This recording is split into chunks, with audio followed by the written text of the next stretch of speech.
पालक पनीर हे खूप छान बनतं, पण मटरसोबत पालक कधी खाल्लं आहे का? तर नक्की ट्राय करून बघा, खूपच छान बनते. तर इथे मी एक गड्डी पालक घेतला आणि तिला स्वच्छ धुवून घेतलं. त्यानंतर मिक्सर जारमध्ये ह्या पालकला टाकून घेतलं. त्याच्यामध्ये थोडीशी कोथिंबीर टाकली आहे, हिरवी मिरची तिखटप्रमाणे टाकली आहे आणि याच्यामध्ये लसूण घालून याच्यामध्ये 2-3 चमचे इतका दही घालून याची छान अशी प्युरी करून घेतली आहे.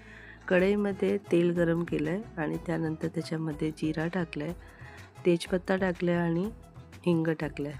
छान फोडणी झाली की याच्यामध्ये 1 ते 1.5 कांदा कापून टाकला आहे बारीक आणि कांद्याला थोडं परतून घेतल्याच्यानंतर याच्यामध्ये थोडं मीठ घातलं आहे आणि त्यानंतर याच्यामध्ये मसाले घातलेत.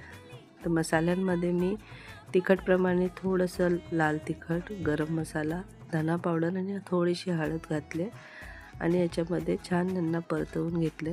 त्यानंतर याच्यामध्ये मटर टाकलेत 1 वाटी आणि याच्यामध्ये छान थोडासा पाणी टाकून याला वाफ ठेवायला 5 ते 10 मिनटासाठी शिजवलं आहे आणि छान हा मसाला शिजून झाला की हलवून घेतलं. त्यानंतर याच्यामध्ये जी पालकची प्युरी केलेली ती टाकली आहे आणि यांना 5 ते 10 मिनटासाठी परत शिजवायला टाकले. पालकचा पूर्ण रंग चेंज होतो आणि खूपच छान अशी तेल सेपरेट व्हायला लागलं की ही भाजी तयार आहे. तर नक्की ट्राय करून बघा आणि मला कमेंट करा. माझ्या यूट्यूब चॅनलला सबस्क्राईब करा आणि माझ्या आय डीला फॉलो करा. भेटूया नवीन व्हिडिओमध्ये. बाय.